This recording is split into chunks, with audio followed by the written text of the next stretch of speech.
All right, hear me out on this one. The Doxa Sub 200.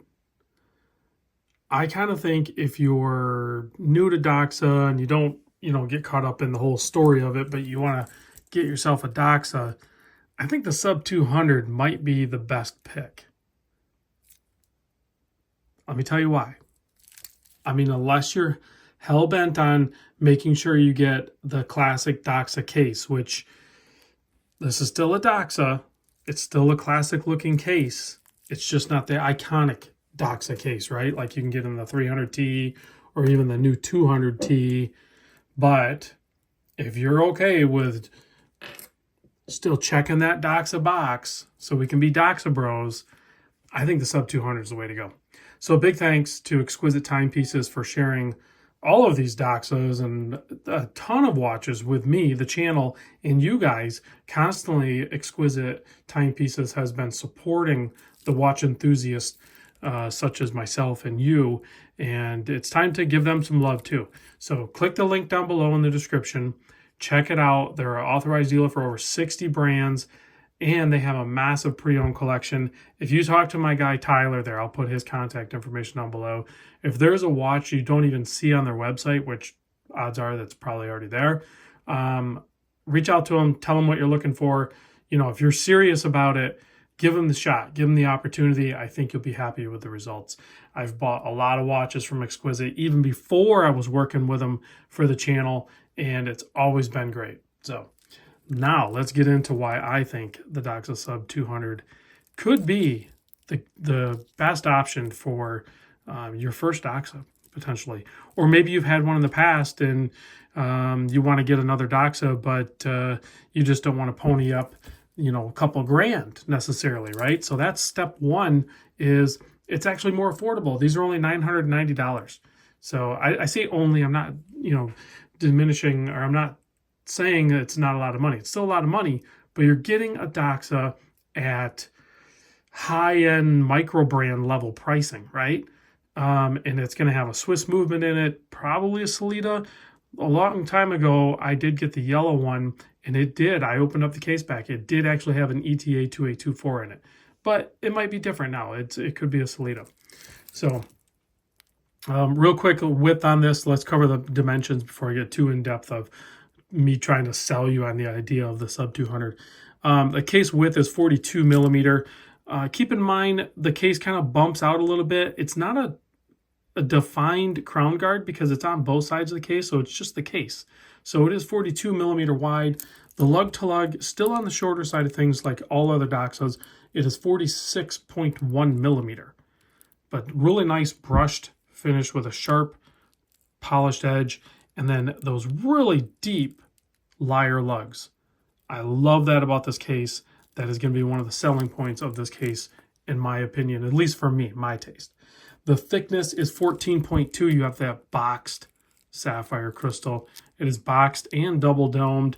It does have a little bit of AR coat on the underside, but it is a nice sapphire. And then you have a sapphire bezel insert as well, which is going to be another selling point. I'm going to get that info, my spiel or my soapbox to you in a minute. Lug opening, 19 millimeter. Okay. Hit the brakes, Rob. Weird size. But let me tell you, I don't think it really matters, because you're either going to get it on the FKM rubber or you're going to get it on the bracelet, and that's where it's going to live. So 19 flares out to 20, pretty much holds it to 20, just under 20, has a very slight taper to it. Screw pins, excellent beads of rice bracelet, simple fold over clasp. It's not as, trick as the other higher end ones, but you're not paying as much either.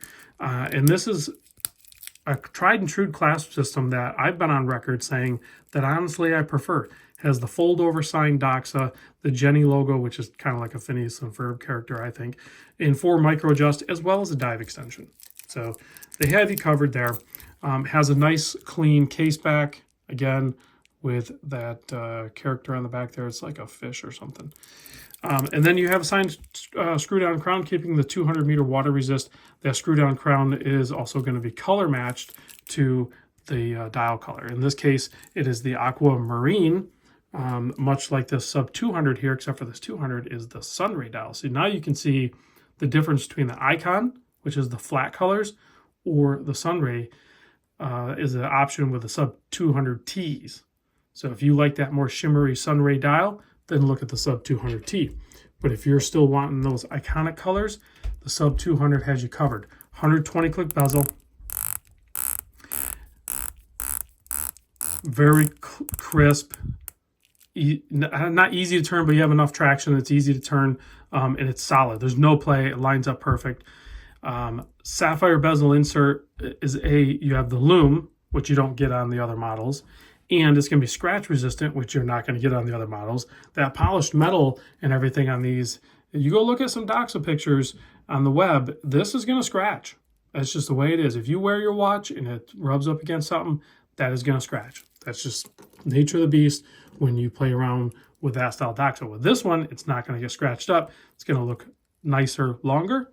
You still have, let's see, what are we at here? We're still, you still have a size that's with a shorter lug to lug, even though it's 42, kind of like an Omega Speedmaster, right? Where it's still a 42 millimeter case, it has the Lyre lugs, and it's a little bit shorter lug to lug. So guys that prefer smaller watches or have a smaller wrist that dictate that you have a smaller watch can still pull it off. That's what this one does. It's a little bit of a magic trick, right?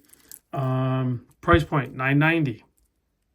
It's literally, I mean, nearly half the price of what a Sub 300T is. So sapphire bezel, lower price point, great size, great look.